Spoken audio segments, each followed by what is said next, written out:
여보세요? 박희준입니다.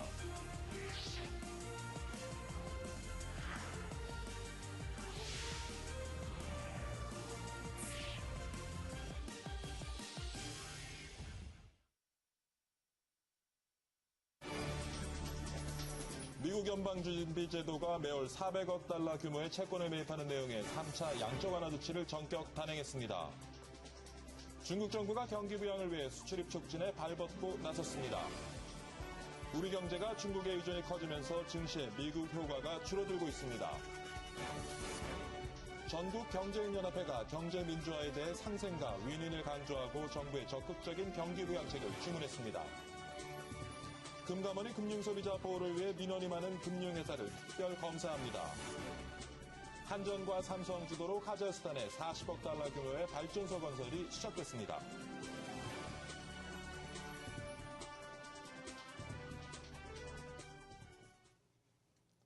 네, 시청자 여러분 안녕히 주무셨습니까? 9월 14일 목요일입니다. 금요일이죠. 네. 박희준의 여보세요 시작하도록 하겠습니다. 경기 불황이 계속되면서 요즘 세제 감면이다, 부동산 거래 활성화 대책이다 하면서 경기 활성화 대책들이 나오고 있죠. 그런데 정작 뚜껑을 열어보면 별게 없다, 임시 방편이다, 이런 평가가 시장에는 많은 것 같습니다. 엊그제는 근로소득 원천 징수세 감면 제도가 등장하면서 기대와 실망이 엇갈리기도 했는데요. 오늘 박희준의 여보세요 1부에서는 여러분이 궁금해하시는 2012년 하반기 세제 어떤 것들이 있고 또 절세를 위해서는 무엇을 해야 될지 알아보도록 하겠습니다. 먼저 지난밤 글로벌 시장 마감 상황부터 전해드립니다. 박지은 외신캐스터가 준비하고 있죠. 박지은 머니캐스터. 네, 오늘 뉴욕 증시 활짝 웃었습니다. FOMC 회의에서 미국 연방준비제도가 제3차 양적 완화 정책을 시행한다고 발표하자마자 뉴욕 증시 3대 지수가 모두 급등했습니다. 사흘 연속으로 상승세를 이어가면서 최근 5년 만에 가장 높은 수준까지 치솟았습니다. 자세한 지수 보시겠습니다. 먼저 다우 지수입니다. 1.55% 크게 올랐고요. 나스닥 지수 1.33% 올랐습니다. S&P 500 지수는 1.63% 급등하면서 3대 지수 중에 가장 큰 상승폭을 나타냈습니다. 다음으로 유럽 증시입니다. 네, 유럽 FOMC 결과가 발표되기 전에 장을 마친 유럽 시장은 혼조세로 거래를 마쳤습니다. 영국 증시는 올랐지만 독일과 프랑스 증시는 전날보다 하락했습니다. 자세한 지수 살펴보겠습니다.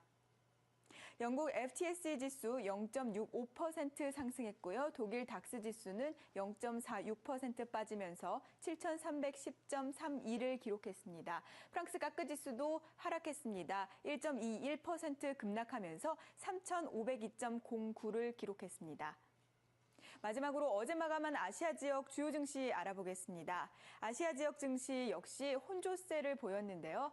중국은 정부의 대규모 부양책이 중국 경제에 해가 될 수도 있다는 부정적인 전망이 나오면서 하락세로 돌아섰습니다.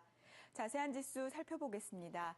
일본 니케이 지수는 0.39% 오르면서 8,995.15를 기록했고요. 중국 상해 종합지수 0.77% 하락하면서 2,100선에서 마감됐습니다. 마지막으로 홍콩 항생지수 역시 소폭 하락하면서 장을 마감했습니다. 지금까지 시황센터였습니다. 네, 오늘 새벽 미국에서 정말 큰 이벤트가 있었죠. 미 연준이 연방공개시장위원회를 열고 3차 양적 완화 조치를 단행했는데요. 취재 기자 연결해서 자세한 소식 들어보도록 하겠습니다. 김희경 기자. 네, 머니국입니다. 네, 양적 완화 조치 앞으로 큰 효과 좀 기대해 볼 수 있을지요? 네, 미 연준이 정말 강력한 조치를 내놓았습니다. MBS를 매달 400억씩 매입해서 금융기관에 돈을 공급해 직접 돈을 뿌리겠다는 건데요. 발표 직후 다우존스는 1.55%, S&P 500은 1.63%, 나스닥은 1.33% 각각 올랐습니다. 유럽 증시는 양적 완화 조치가 나오기 바로 직전에 마감을 했는데요. 혼조세를 보이다 푸시 100만 0.65% 올랐고 닥스 30과 까크 40 지수는 각각 0.46, 1.21% 떨어졌습니다. 일단은 양적 완화 카드를 시장은 긍정적으로 받아들이고 있습니다. 하지만 전문가들은 아직 좀 부정적인 입장이 좀 강합니다. 3차 양적 완화가 양적인 측면에서는 정말 부족함이 없어 보이지만 정책의 적합성 차원에서는 의구심이 있다는 건데요. 현재 경제 상황에서 통화량을 무작정 늘리는 것이 맞느냐는 겁니다. 그 양적 완화 조치가 시행되기 직전에 그 월스트리트저널이 경제 전문가 51명을 대상으로 설문조사를 실시했습니다. 이때 여기서 과반이 넘는 28명이 3차 양적 완화 시행은 실수하는 것이라고 답했고요. 그 전문가들은 연준이 대규모의 3차 양적 완화 실시에도 그 실업률이나 경제 성장에는 큰 도움이 되지 않을 것으로 봤습니다. 그 일각에서는 그 부작용을 우려하는 목소리도 적지 않습니다. 일종의 폐렴에 걸린 환자에게 감기약을 아무리 먹여봤자 그 낫기는커녕 몸만 더 나빠질 수 있다는 주장인데요. 그 지난 1, 2차 양적 완화 때도 그 환율 전쟁이 발생했거나 원자재 값이 급등하는 등 부작용이 적잖게 발생했었습니다. 그 대표적인 원유 생산국인 러시아가 인플레이션을 이유로 어저께 기준금리를 올렸는데요. 이것도 글로벌 유동성이 원자재에 집중됐기 때문이라는 분석이 우세합니다. 일단 현재 시장의 심리가 죽은 상황에서 통화량만 늘리면 인플레이션 압력을 키울 수 있다는 걱정이 가장 많습니다. 실제로 3차 양적 완화가 발표되자마자 그 12월 인도분 금선물 가격이 7개월 만에 최고치인 1772.10달러까지 올랐고요. 유로화 대비 달러 값도 1.30달러까지 넘어서면서 약세를 면치 못했습니다. 이상 글로벌 마감 시장이었습니다. 네, 다음 소식입니다. 미국 연방준비제도가 채권을 무제한 매입하는 내용의 3차 양적 완화 조치를 단행했습니다. 연준은 앞으로 400억 달러 규모의 주택담보 부채권을 매월 무기한 매입하게 되며 초저금리 기조도 2015년 중반까지 연장키로 했습니다. 연준은 고용 극대화와 가격 안정이라는 지속적인 진전을 지원하는 통화 정책을 통해 고용과 경제 회복이 더 탄력받기를 기대한다고 밝혔습니다. 중국 정부가 경기 부진을 극복하기 위해 수출입 촉진에 나서고 있습니다. 중국 국무원은 12일 상무회의에서 모두 8개 항으로 구성된 무역진흥안을 발표했습니다. 관영신화통신은 수개월 안에 구체적인 정책이 나오고 이것은 올해 수출 증가율 목표인 10% 달성을 위한 것이라고 밝혔습니다. 한국과 미국은 경제 상황뿐 아니라 증시도 비슷한 흐름을 보였는데요. 그런데 최근에는 뉴욕 증시가 올랐다고 코스피가 오른 건 아닌 것 같습니다. 그 이유를 서한한 기자가 전합니다. 한국 증시는 미국 증시의 영향을 많이 받아왔습니다. 미국의 전 세계적 영향력과 우리 경제의 미국 의존성이 높아 한국 증시는 미국 증시의 흐름을 따라가는 커플링 현상을 보였습니다. 커플링은 두 나라의 환율, 주가, 금리 등이 함께 오르내리는 현상을 말합니다. 그러나 한미 증시 동조 현상이 최근 흔들리고 있습니다. 미국의 다우, S&P, 나스닥 지수는 모두 3년 내 최고치에 근접한 상황입니다. 반면 코스피 지수는 미국 증시 급등에 따른 영향을 받아 상승하긴 했지만 지난 4월 기록한 연고점 2050선 회복조차 쉽지 않아 보입니다. 이렇게 커플링 현상이 깨진 중요한 이유 중 하나가 바로 중국입니다. 과거에는 한국 경제에서 미국이 차지하는 비중이 절대적이었으나 이제는 중국과의 무역량이 더 많은 상황입니다.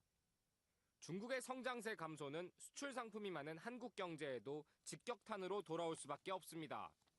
월스트리트 저널도 최근 보도에서 아시아에서 중국의 영향력이 높아지고 있다고 분석했습니다. 특히 중국의 성장률 감소가 대만과 한국의 부진한 실적으로 이어지고 있다고 지적했습니다.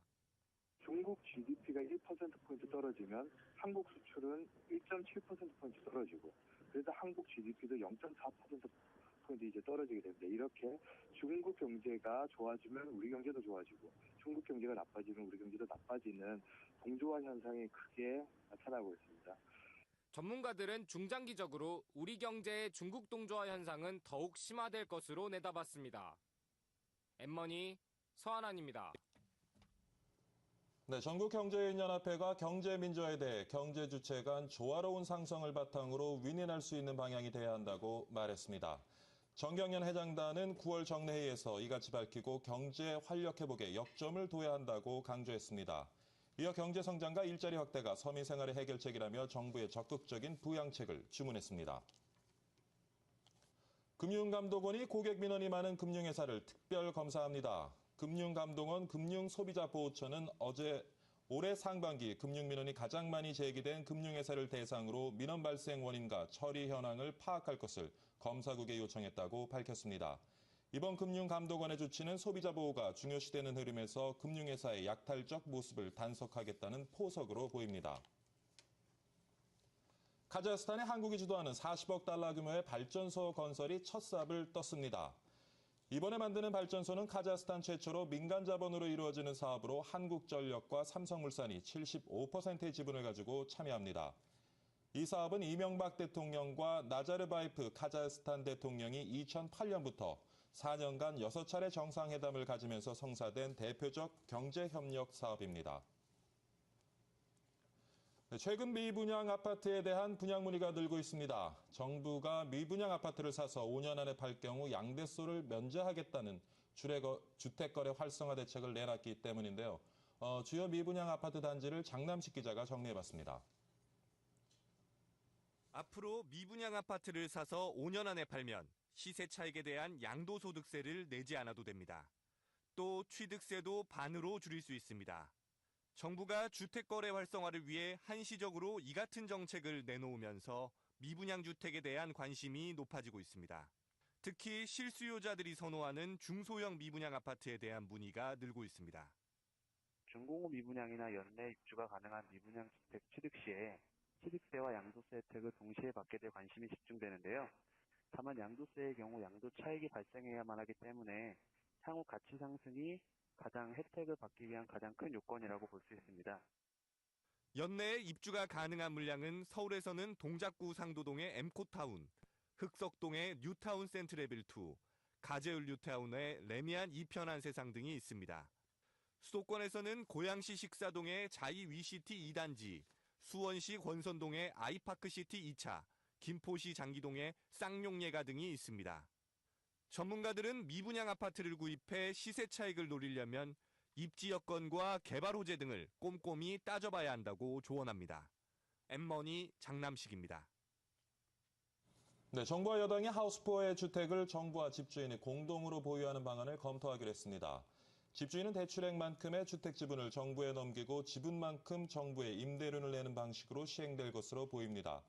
새누리당 관계자는 정부가 사들인 지분을 토대로 자산 유동화 증권을 발행하면 재원 부담은 거의 없을 수 있다고 말했습니다. 셰일가스 개발 붐에 맞춰 에너지 인프라 산업이 관심을 한몸에 받고 있는데요. 삼천리 자산운용과 신한금융투자가 국내에선 처음으로 관련 설비 지분을 인수하는 데 성공했습니다. 정영석 기자가 전해드립니다.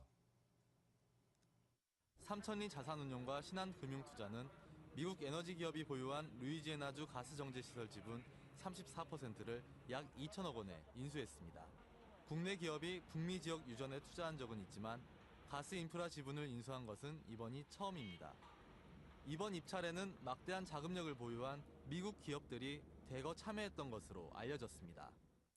셰일가스가 차세대 에너지로 평가받으면서 가스 인프라 산업은 오는 2035년 1,700억 달러 규모로 성장할 것이란 관측이 높습니다.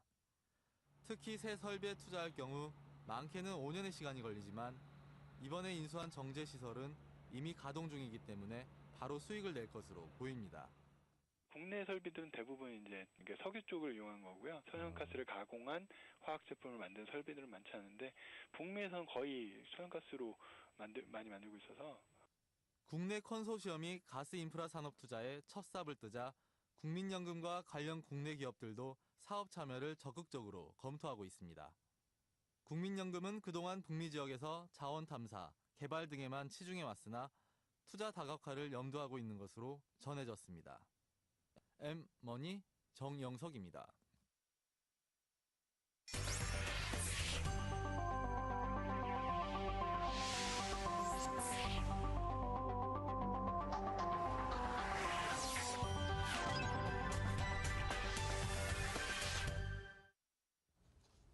네, 박희준의 여보세요. 오늘은 본격적으로 이슈를 한번 짚어보도록 하겠습니다. 요 며칠 동안의 근로소득 원천 징수액에 대한 이야기로 논란이 많았었죠.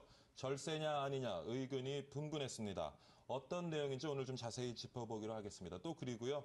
하반기 우리 서민들이 꼭 짚어봐야 될 절세 전략이 무엇인지 알아보도록 하겠습니다. 오늘은 스튜디오에 세무법인 부강의 유재선 대표 나와 계십니다. 안녕하십니까? 안녕하세요. 이런 시간에 좀 나오시기 힘드셨죠? 괜찮습니다. 네, 예, 감사합니다. 네. 최근 그 세제안 개편안 발표되면서요, 가전 좀 우리 샐러리맨들 주머니가 둑둑해지지 않으려나 하는 이제 관심이 높아지고 있는데 우선 근로소득 원천 징수세액을 평균 10% 줄인다 하는 이제 내용이 있습니다. 근데 이게 좀 혼란을 주고 있는 것 같아요. 정리를 좀 한번 해주시죠. 예, 실질적으로 우리 세액 부담이 줄어드는 건 아니라는 얘기입니다.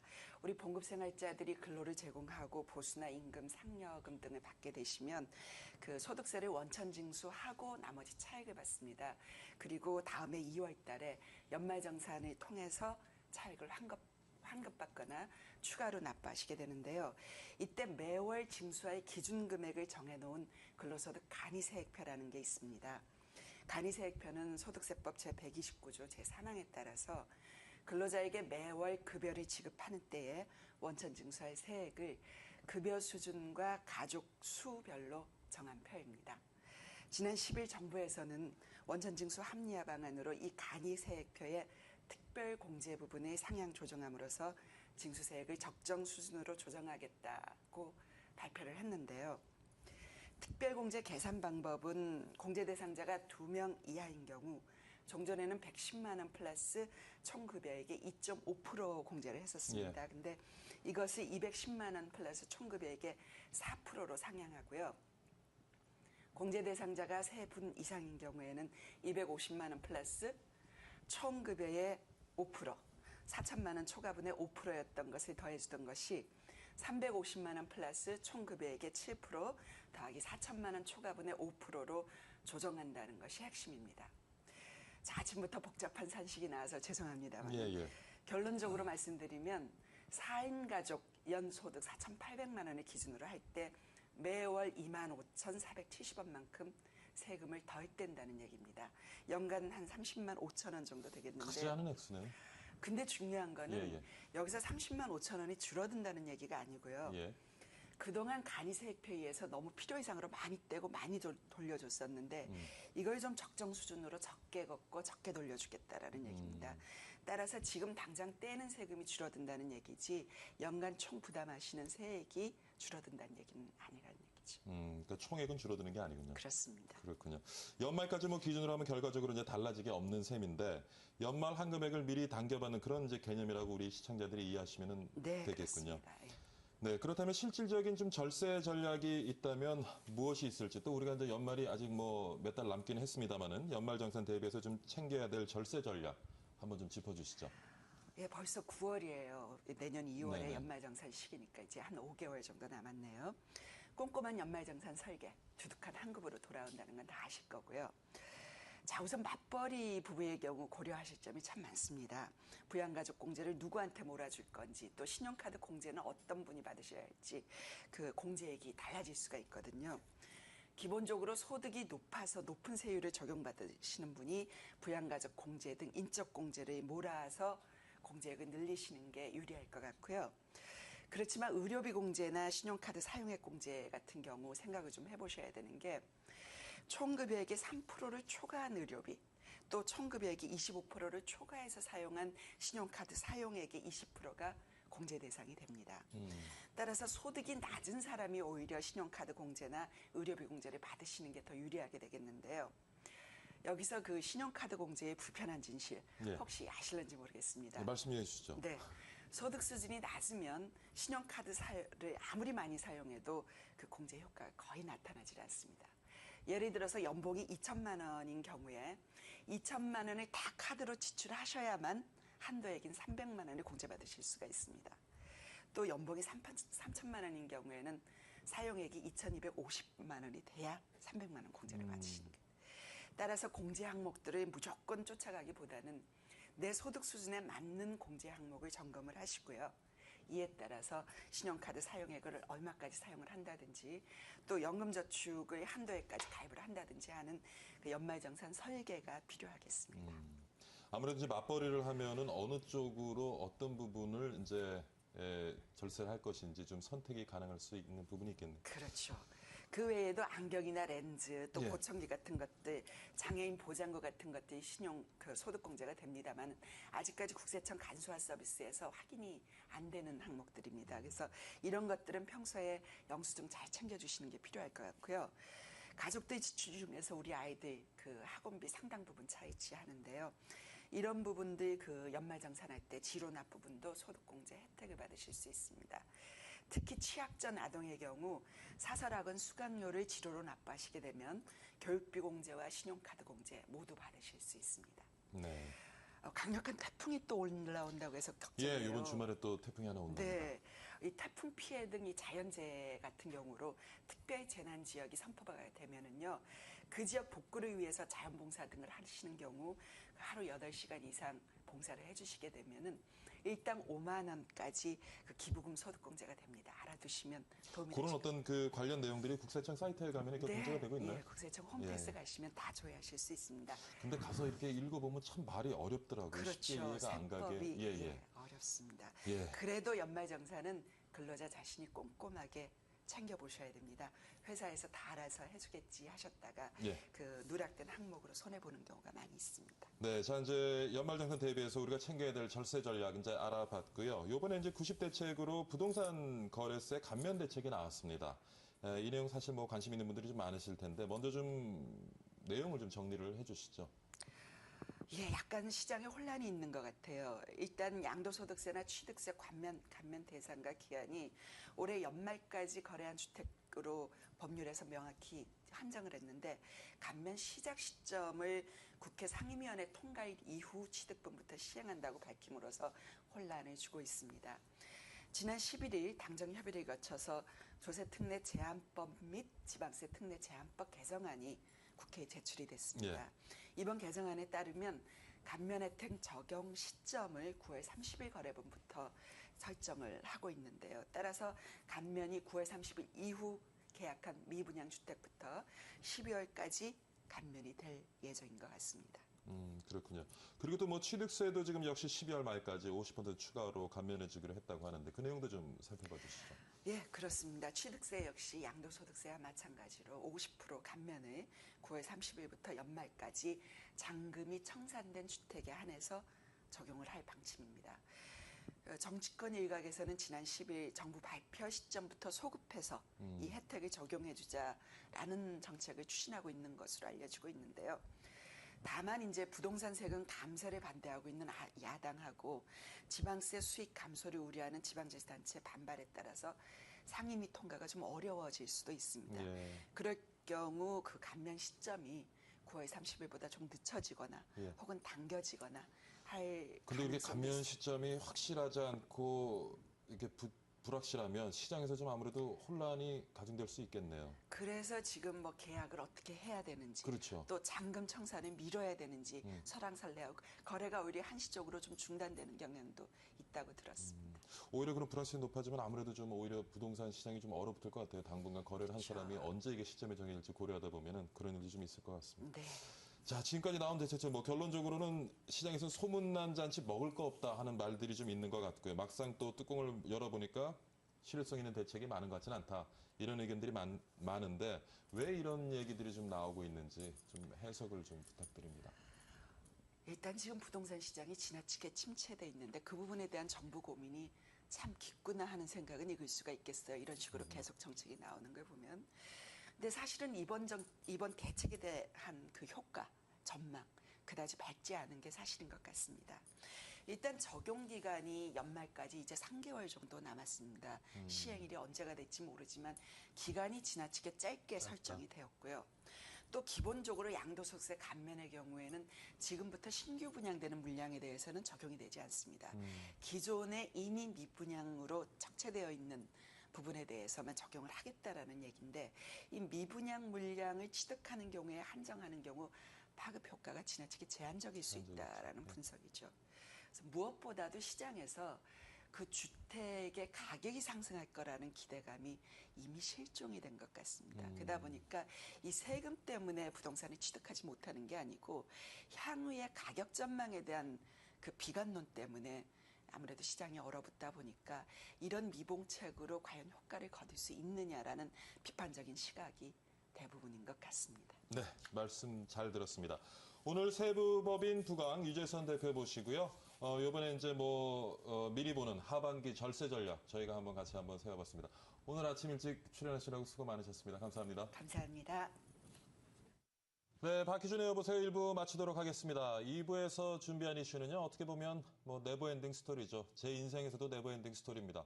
흡연 인구를 줄이기 위해서 담뱃값 인상해야 된다. 아니다. 이런 논란이 최근 다시 우리 사회에서 일고 있습니다. 우리나라 담뱃값이 OECD 회원국 가운데 지금 가장 싸고요. 흡연율은 두 번째로 높다고 합니다. 그래서 등장한 논란이 아닌가 싶은데 잠시 후에 이 내용 2부에서 다뤄보기로 하겠습니다. 채널 고정해 주시고요. 잠시 후에 뵙겠습니다. 감사합니다.